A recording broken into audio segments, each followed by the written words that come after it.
So, And now I'm like fighting to get to the Zoom. sorry. I'm gonna be late. Okay. Not on purpose. Hold on. Even though I'm here in the classroom, right? No, you're fine. Okay. But I will say, like the quote unquote, I don't think multitasking is actually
Hi there.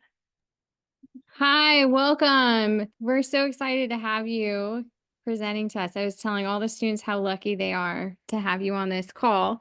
So if you want to start, you can, tell them a little bit about yourself. Because I talked to them a little bit about it, but I think it would be great if you.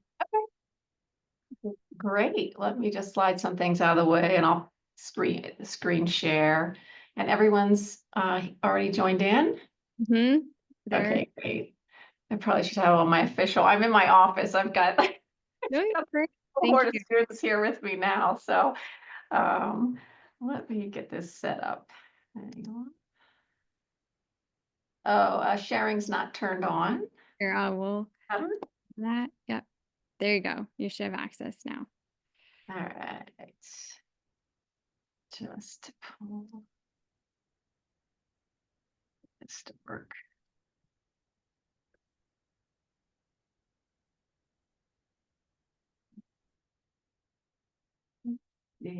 Play from beginning. Is it working?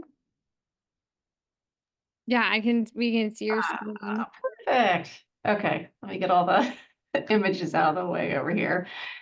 All right, well, hi everybody. My name is Holly Smith. I'm the UC San Diego Population Health Clinical Nurse Educator.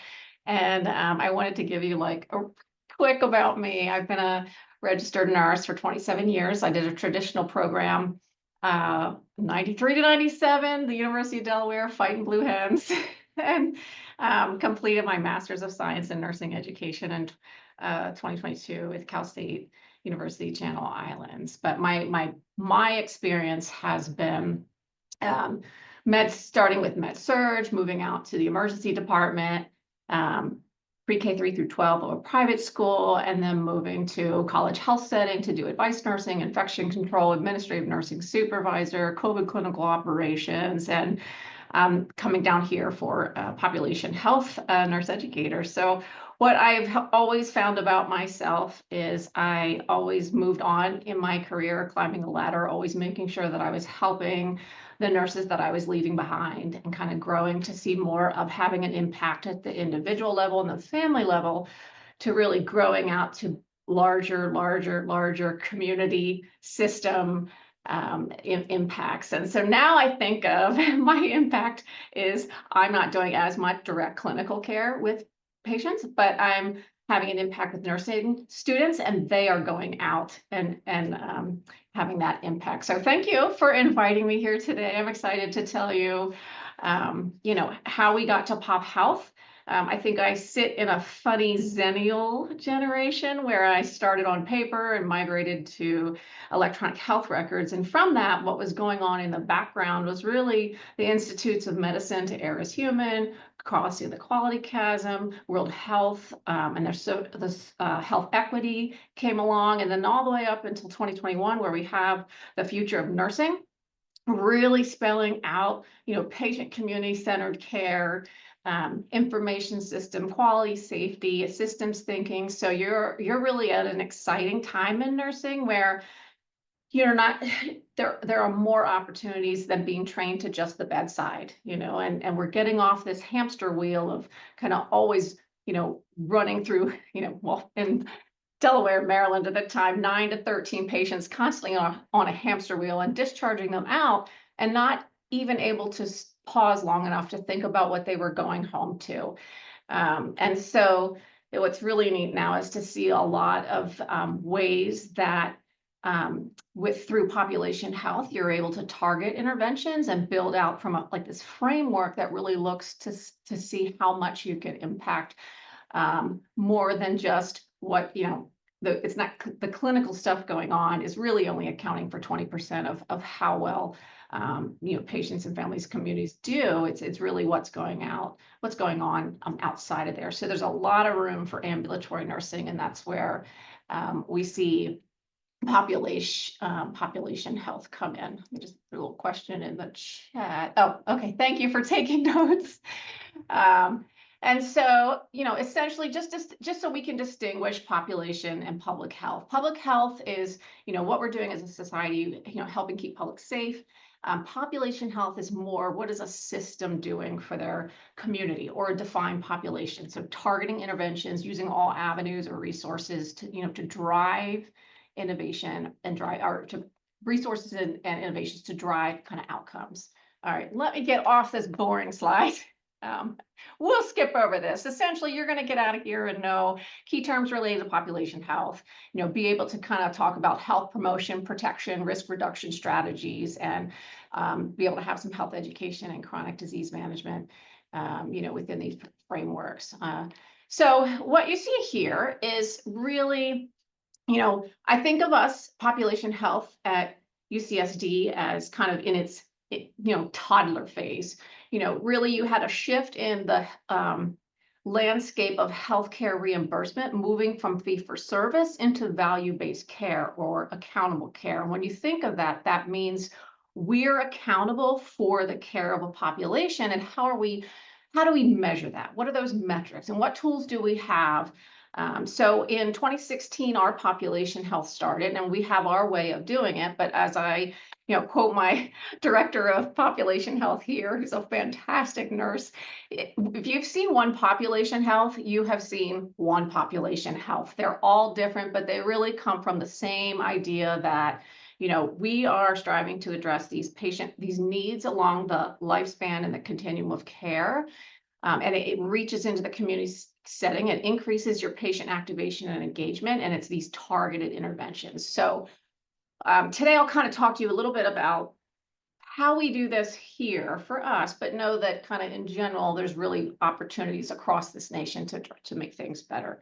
And so the space that I work in is kind of nestled in between the academic medical centers and then the primary specialty area, and then having access to kind of community resources. And where population health really works to churn a lot of the things that help all pieces of that system.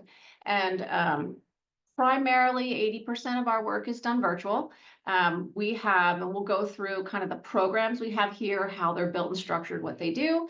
But we do have one component where we send nurse practitioners out into the home, delivering care that's really kind of an extra wraparound service to complement their primary care provider. But this concept in general is really a team-based care approach. And that's mostly because we know, when well, I don't know about you all, but you go to see your provider in your ambulatory clinic and you probably have 3 to 5 minutes with this person. There's not a lot you can get done. So really, this team-based approach is what we were doing to kind of, how do we augment that capacity to help patients get the right care, the right place, the right time. And so it is a large team of us here. I think we're up to about 160 individuals. But this is just our leadership team. We'll talk a little bit about the programs. You see clinical quality, digital health, care connections, UCSD at home. And then my part in all of this is really being growing our reach out into local nursing schools and saying, hey, we understand what the future of nursing is and what they need to learn, and this is how we do it and how we can demonstrate really you being able to graduate and go out into the workforce now with all of these extra skills that really nurses aren't picking up in the kind of the traditional clinical rotations for community and public health. So, all right, this is a fun part. So this is just how I like to think, like, you pretend you've gone to the Holly's Population Health Restaurant and I've given you a menu of services. So essentially that bottom tier, building that kind of strong foundation, this is probably 60% of our patients. They're walking well. They generally need help with scheduling follow-up appointments, annual wellness visits, cancer screenings, immunization. You're really thinking about kind of that primary space. And then this is where we have our clinical quality team. They're really working with a lot of analytics and kind of IT, kind of capturing quality data. And we'll talk about, how do you measure quality? What does that mean to the patient? So that's kind of our first program layer with clinical quality. Now we move up to digital health and disease management. I think that this is kind of our secondary space.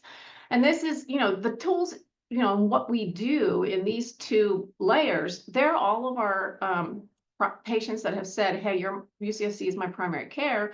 These are available to them. So it gives them, options for how do we reach, how do we take care to you, particularly during the pandemic when many people were not leaving their homes to go in and get care. It was, sending out initially called Project 1000, $100 blood pressure cuffs sent out to vulnerable community members so that they could be checking their blood pressure at home, tying into their smart device, integrating to their Epic MyChart. And you had nurses coming in and we're looking at blood pressures. Are they doing it baseline? Are they urgent or are they critical? Do we need to be calling them or sending a nurse practitioner out to check on them? And so a lot of we do this with continuous blood glucose monitoring. We have mild to moderate depression, health text coaching tools.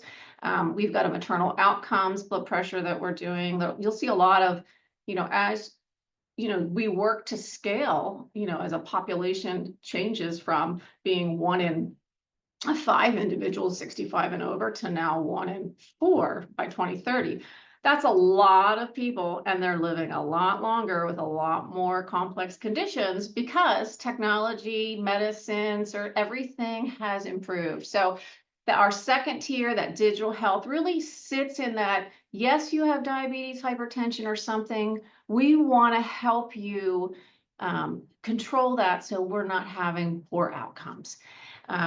The top two are our rising risk or our highest risk. We'll talk a little bit about what how we identify risk for individuals and the services that are available for them. But we have a managed care population between our self-funded insurance plan and 13 commercial plans where we have our own in-house RNs, social workers, case managers, and that are connecting with patients post-discharge, transitions of care.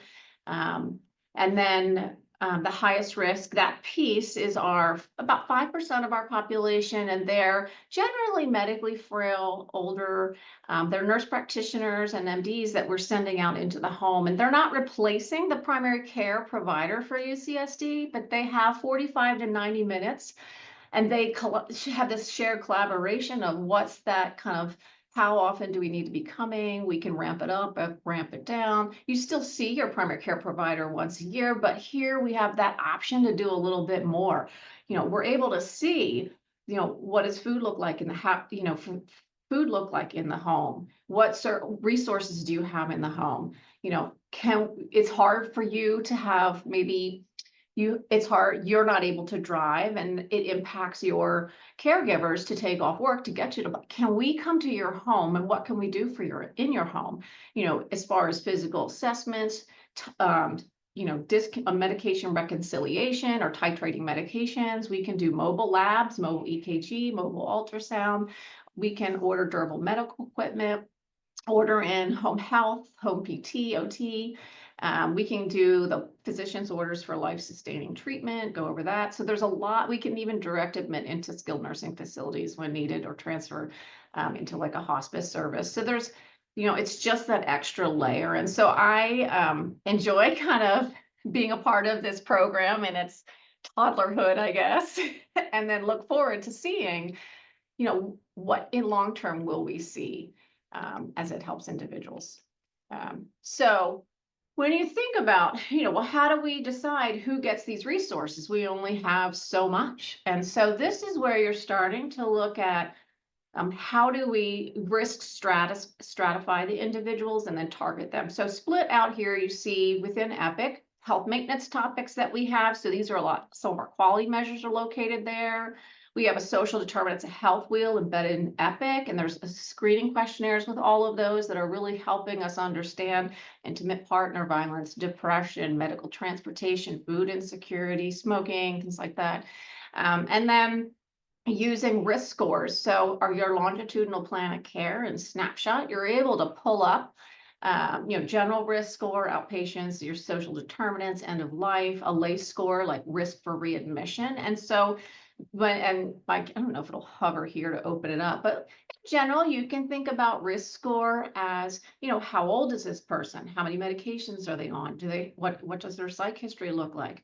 Have they had kidney disease, heart disease, HIV? Are they, COPD? How many admissions have they had in the last 6 months, either emergency department or outpatient? So those are all ways we kind of pull in together to identify different heat maps to target. This is the staff we have. This is where we need to target our interventions. So maybe Nurse Holly at 49 years old, she doesn't have a problem taking time off from work, driving to an appointment, have any complex conditions or have questions. I don't need to be targeted for this help. This is the best use of your resources, especially as our population increases. And there's lots of ways that our particular patients get access to us. We have internal referrals we do because we've recognized them from post-discharge, or their insurance plan has set them over, or they self-reported. But also our clinics are able to identify and offer these services to patients. And so sometimes, it's a lot to remember, and I don't expect you to remember it today, all of it, but just know, like, if you are ever anywhere and the hair's sticking up on the back of your neck, like you're worried about this patient, that's the, raising the question, hey, is this person eligible for pop health? What services do they have? How can they, what's on their menu that can help them? So within EPIC, we talked about those quality measures. Some of these are listed here. They're generally, related to hypertension and diabetes, the scourges on the population, the global population, really. But they're, and this is not kind of, right now we're looking very green. This is a very old snapshot, but what does optimal diabetes care look like? It looks like you have your A1C every 3 to 6 months, because based on what the lab value is, you have your urine microalbumin, a comprehensive metabolic panel, you've had your diabetic foot screen, you've had your retinal eye exam. Are all those things done and up to date? Well, then you're meeting a quality metric. And so hypertension looks like, where's your blood pressure and is it considered controlled? If it's uncontrolled, have you had a recheck in 4 weeks? And you're really looking to see that wider bridge of data that's going to help you guide their care and have those interventions sooner. You'll see things related to cancer screenings, immunizations, patient satisfaction, advanced caregiving. So, and then all of this really comes out of standard work for quality that is in Epic, and we'll use our dashboards and run reports to identify those patients. So in general, a little boasting slide we have every year, you can see, this only started in 2016, and our nurse practitioners only started going out in 2019, and that grew from 1 nurse practitioner, then to 3, and now we're up to like 10. And if we have time, I'll kind of show you the map, how they've kind of spread out. And, they generally are 150 patients are on their panel. So they see 4 or 5 patients a day, 5 days a week. And it's, and then they definitely are, if you're interested, if you have a passion for geriatric care, that is definitely a way to, it's definitely a win for the patients. And yeah, everyone wants more healthy days at home. And no one actually, as much as you all want to go into the hospital, no one actually wants to be there as your patients. They'd rather be at home. But in general, we've saved $1 million with our Medicare accountable care savings from our 2nd year of service. We've had the 35% reduction in avoidable Medicare admissions from 2017 to 2023. Our patient satisfaction scores are always 93% or higher across all programs. And we're hitting that top 10% in annual quality by the audits from the Integrated Healthcare Association, California, out of 200 IPAs. So in general, we're just a huge piece of bringing care closer to where people live, and building out our programs. So I know we've talked, quality, digital health, disease management, care connections, UCSD at home, but I want to hone in on this care connections hub for you all. Because of my 4th year community health, public health case management students, they come generally up to 12 from local schools 5 days a week. And this is a program that they really help with supporting our patients. We'll generally move them across to learn about all programs and contribute to all of them, but this one the students really rave about. And so what this is really to help reduce avoidable admissions and support the patients at home. So, essentially one of your patients is going to the emergency room or the hospital, they're being discharged. They can expect an automated outreach call within 48 hours. If they respond to that, and that they have a concern, just press a button. They're going to show up on our dashboard of patients to call back. And that helps us take from all of the hospitals, inpatients, and EDs, okay, these people need help. They've told us they need help. We've got to help them first. For those so we have a team of 8 RNs who are doing virtual work. They come into the office 1 day a week, 4 days a week. They're working from home, and they're talking with about 15 patients a day and helping with, and we'll talk about the things that they'll help with in a couple other slides. But essentially, where the students come into play is there's a large swath of patients who, and in this particular with discharges, whether we don't care if they're UCSD primary care or not, and we don't care who their insurance is. You are in our system and discharged. We have to understand, we take in to learn about primary care and different insurance plans, but looking at how can we help you. And so the students are really a second hit on all of those patients that didn't either answer the automated outreach call, or a nurse tried to call back and they still haven't reached them. So they get the opportunity to have a patient panel that they outreach. And it's generally, I've had about 39% of the students, or sorry, 39% of the patients that the students have on their list for outreach of the day are people who they assisted or needed some type of escalation to prevent a poor outcome. So it's just a great learning opportunity for the students. And I love that they carry back with them now that knowledge to go into bedside and know about, you have this impression of, well, I told you this is your discharge instruction and here's how things should be. And it shall be so. And then when you see this piece of it, you realize there's opportunities, or people they just want to get out of the hospital. They're going to nod and wave and they really do have a lot of questions. So we can see data on what they need. But what's been really rewarding to me is I have a student who's with me this semester, and his critical care rotation's another day of the week.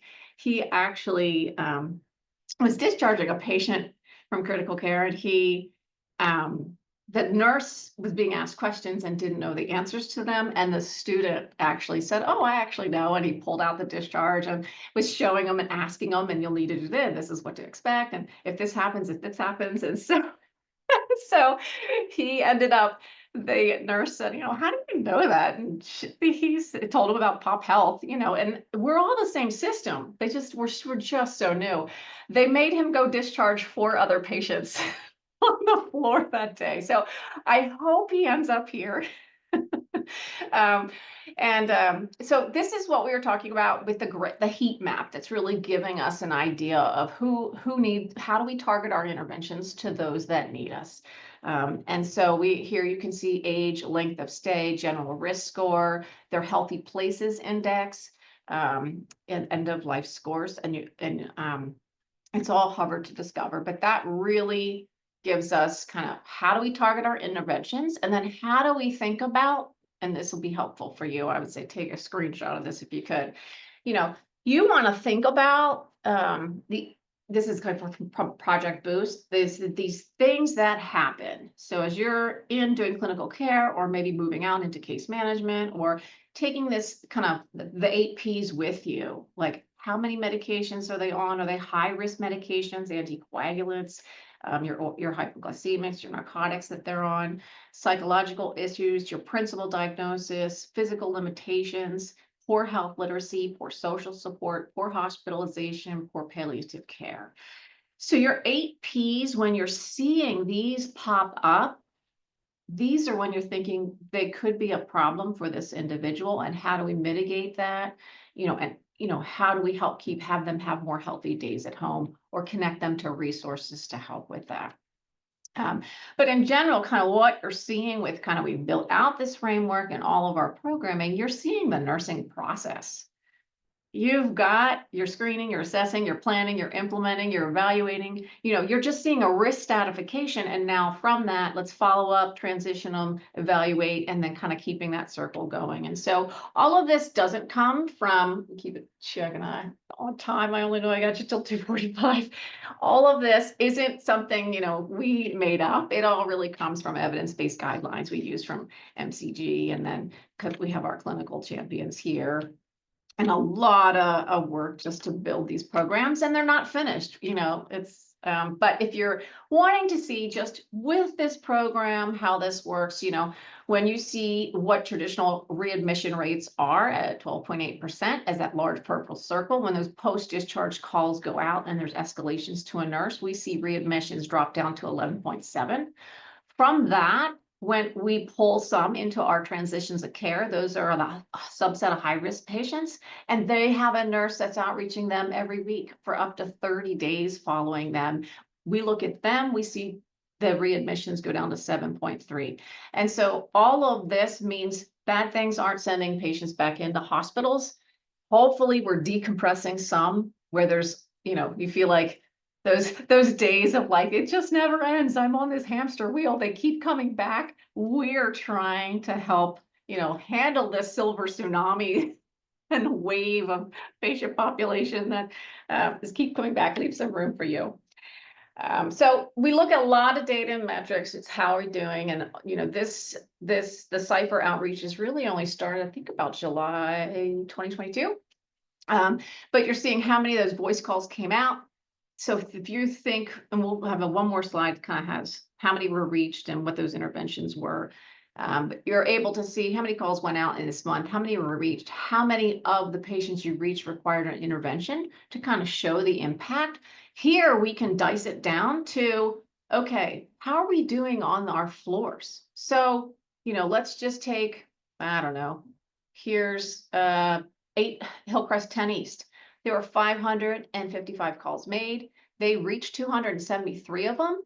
253 of the people reached required an intervention. And so as you look month to month or week to week or as we get moving and get better, where are we seeing, excellent, like the discharge instruction, this is all going well. Things are proceeding exactly. And where are things not going well? Where are there opportunities to make things better? In general, what we've seen, this kind of has a little 6-month May to December. I think it was before the year ended, but it really gives you what are the things that were problems for the patients. And you can see, medications, whether they needed help with follow-up, problems attaining their medication. They were having new worrisome or worrisome symptoms. They had medical transportation issues, or maybe they don't have their discharge instructions. Maybe their discharge instructions are missing how to take care of their wound and no one told them. So it really gives you, what can we do better for the patient? So, and this is a patient success story from our assistant director of the Care Connections Hub, where the readmission was avoided. So just to give you this process of what it looks like, they were admitted to the hospital for laryngeal spasm, respiratory distress, poorly controlled type 2 diabetes, overnight stay.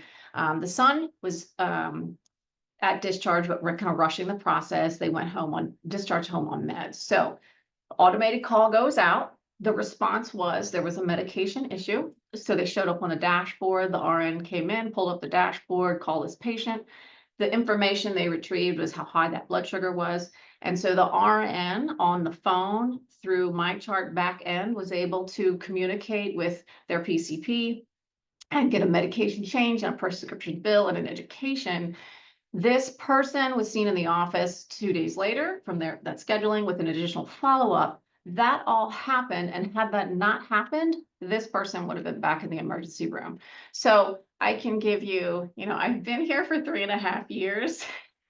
Probably 1,200 nursing students have come through here. And it's amazing the things that they identify or help with, or it's just been, or the things they discover that they're just completely shocked that these things happen. And I think, it's not just us. This is across the nation.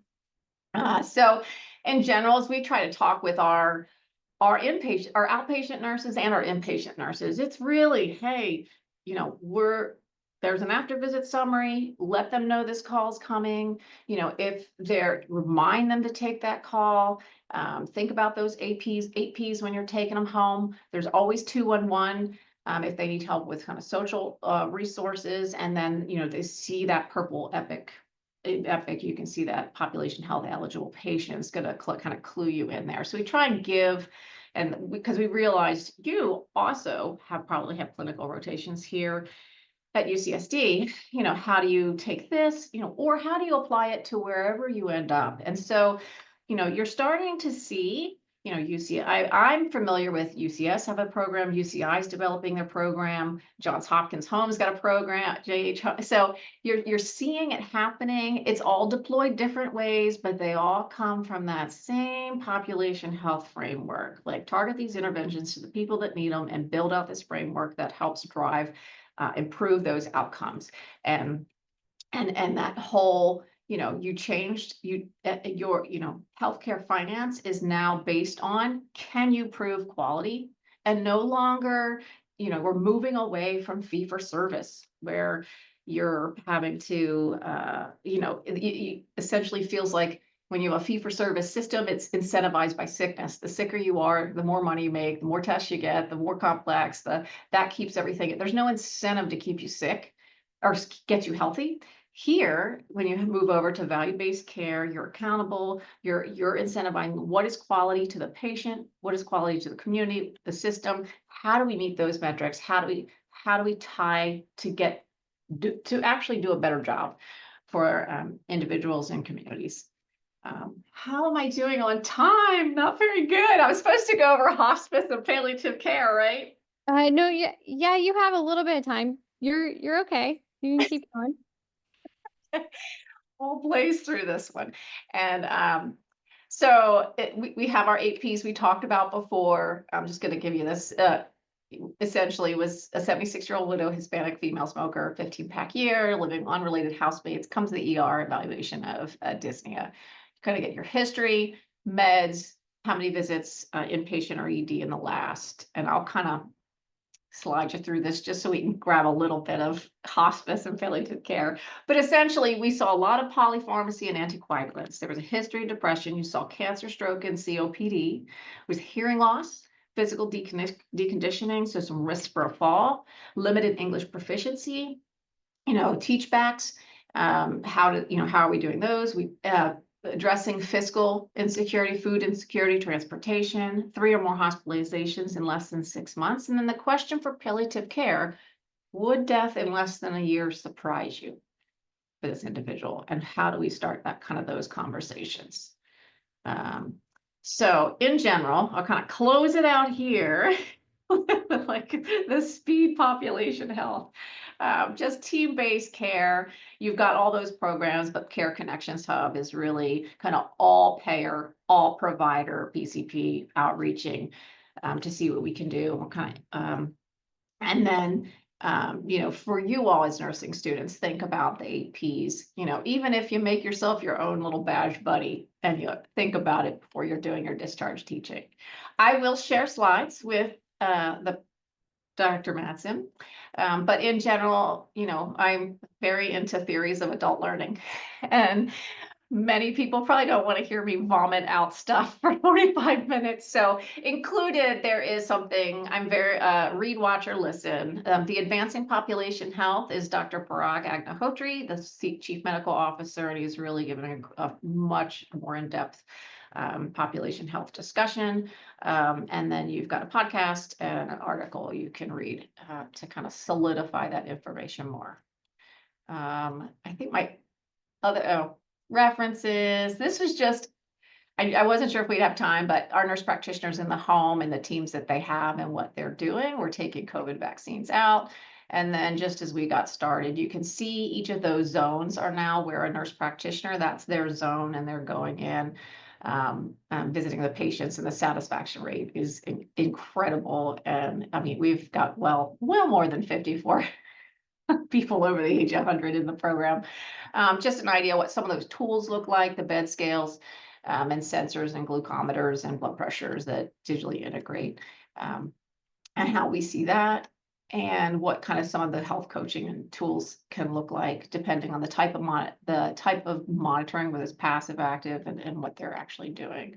Some of the dashboards we use, and you'll see a lot of like your blood pressure critical on the second column.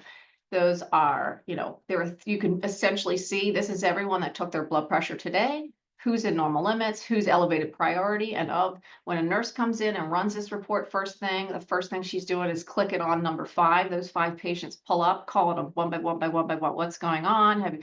How are you feeling? Have you eaten this morning? Have you taken med this morning? Are you and identifying. So sometimes it's a simple medication titration, connecting with ambulatory pharmacists, backdooring them into specialty or ambulatory clinic. And sometimes it's, you need to go to the emergency room right now. And you potentially are kind of, saving a life that way. So a lot of fun stuff. We see a lot of how blood pressure enrollment in digital blood pressure monitoring, how it drives down blood pressure and just different tools. But, all right. I'm going to get out of this bit. Let me see if I can share my next screen. You're going to crack up because had zero time to do my full out hospice palliative care. So I'm going to walk you through practical stuff that you would need to know. And for now, though, do any of you have questions? Anything in the chat? We're good. You can always send me an email.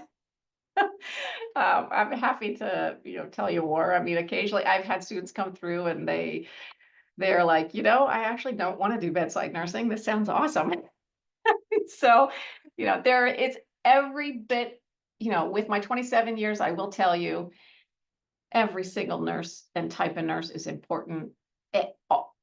Legal, research, education, emergency ICU, public, school, all of it. You're all making a huge difference. And you can stay in a place forever. You can stay for 5 years. It's really taking care of yourself. So, okay. I think well, hold on. Let me see what screen I've got you on here. All right, that's the right one. You can do it 7 minutes, Dr. Madsen. My father was 58 when he had a heart attack, and I thought I need to prepare myself for what I anticipated to be coming, given his 60. My grandfather was 66 and had an aortic aneurysm. My father also has type 2 diabetes, ignored it for probably 20 years. And so I got this book called Being Mortal. And for me, I read it so that I could kind of understand this is what this looks like. Because we've had such improvement in medicine and technology, and you're seeing people are living longer with complex conditions, but their quality of life is going down. And so I really wanted to be able to have these conversations with him about, when life is short and we don't know what that time is, what is important to you. And so I did all, I'm reading and I'm kind of trying to script out how I'm going to have these conversations with him. And it actually was my favorite aunt, 57 years old, that this ended up being just life-changing book for. And it was, she passed away from uterine cancer and sepsis after a 5-year, thought she was in remission and everything was fine. And then suddenly it was back, and we were dealing with PEs and all kinds of stuff. And this kind of led me to kind of a lot more interest in why are we not talking about death? It is a part of life, and why does it have to be taboo? And so I definitely recommend this book if you haven't already read it. And then we're going to walk across my screen, and I'm going to very quickly, in 6 minutes, give you my top tools for hospice and palliative care, and invite you to just pick what you want as you move along, and to be helpful for you. So, got a pen and paper, write these down. You've got CAPC, the Center to Advance Palliative Care, and they offer 8 phenomenal modules. You can sign up for it for free, and it really gives you just a good starter kit to get going on these discussions. Hospice in a Minute is one of my favorite apps that really, and it's since the aunt died, now I've had Parkinson's disease with dementia, mother-in-law, and I'm having to deal with the other side of the family in complete denial. And I'm using these tools to have conversations about functional, activities of daily living and a functional assessment status. And so Hospice in a Minute is a great app to help you guide a conversation through what someone can actually do and where they are. And when you look at these tools and these numbers, they lead you into, where is there an opportunity for end of life care? Where should that start? What can that look like as far as, and really, a lot of the country doesn't even understand like palliative care and hospice different. Like they're kind of got some pieces that weave in, but you always keep hope, but they're, they're so vital in making those, whatever that amount of time is important. Another one is another app you can put on your phone for free, Vital Talk.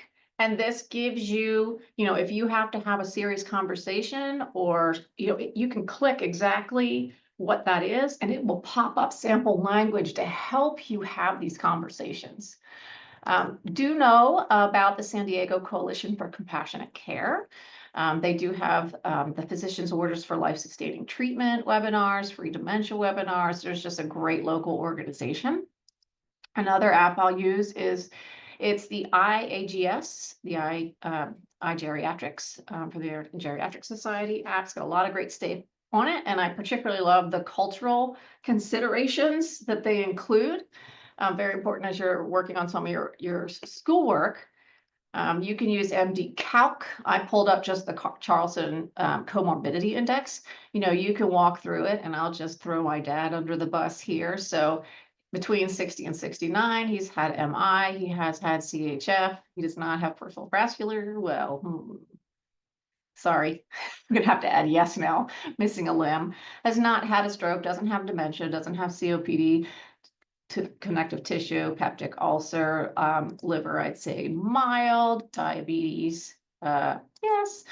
Let's see, kidneys are good. I gotta give them a win somewhere. And then it'll kind of give you, you know, your index of what's the likelihood of survival in the next 10 years. So how do you use these tools for that information? You also want to learn about hospice nurse Julie. I have actually used this video when I really needed to get someone to the point of realizing what they were witnessing with their spouse is dying when they were in denial. And so these things are helpful. Others are your medical assistance in death and what that is and what that looks like state to state. This one's for California. It can look different in Oregon. You know, the most recent hospice and palliative care, you know, I brought in a hospice nurse and I also brought in a death doula, and we talked, you know, kind of through all this and what this looks like. And then you have your California Physician Orders for Life-Sustaining Treatment and what that looks like. And then, you know, if you're just a pediatric palliative care case audio or podcast listen to. All right, that was the fastest hospice and palliative care lecture I think I've ever given. But I hope you've got some just a couple tools here and there, you know, a little bit at a time. Think about, you know, mostly it's really looking at, you know, it's immediately relevant to you, and you know, then it begins to stick more. So if you're able to reflect back and how you would have managed things different, or thinking about moving forward, what you can anticipate, and just having these conversations and making, you know, making it a safe place to talk about, you know, what the end of life can look like. When you have that opportunity to set, you know, make it the best of what someone would like it to be. And the most influential bit in that book they'll talk about kind of is, you know, it was the decisions of, you know, what was most important to the individual. And for one individual in this book, it was, could they watch football? Could they eat chocolate ice cream? And so every decision made through the medical situation, surgeries, interventions, will our father still be able to eat ice cream and watch football? Yes, then do it. Then do it, then do it, then do it. And when the family and significant others came together, and the first time the answer was no, if we do this, he will not be able to watch football. He will not be able to eat chocolate ice cream. They all were in unison agreement. No, we're done. Stop.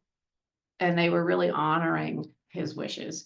And they had time to make that clear. So yeah, that's kind of what that's been my starting point of conversations with people to go in this direction. So, let's see. I'm only 1 minute over. So you're great. Thank you. If anyone has any